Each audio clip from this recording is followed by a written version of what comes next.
Masu kallo barkanmu da yau, ku biyo mu ta cikin shirin kallo ya koma sama domin ganin labarai da suka yi fice a wannan mako.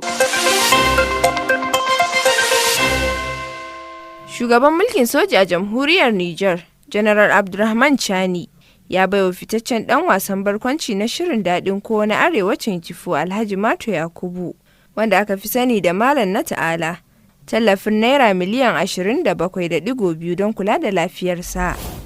An kai wa ma'aikaciyar tsafta Faiza Abdulkadir Naira miliyan 4.8 a asusunta na banki bisa kuskure, sai dai daga bisani ta mayar da kuɗin.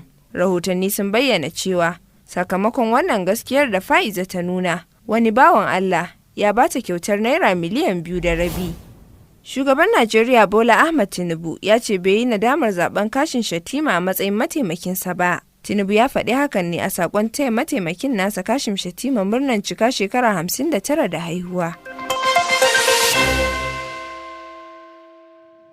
Labarai da suka yi fice kenan a wannan mako, a kasance da mu a wani mako idan Allah ya kai mu.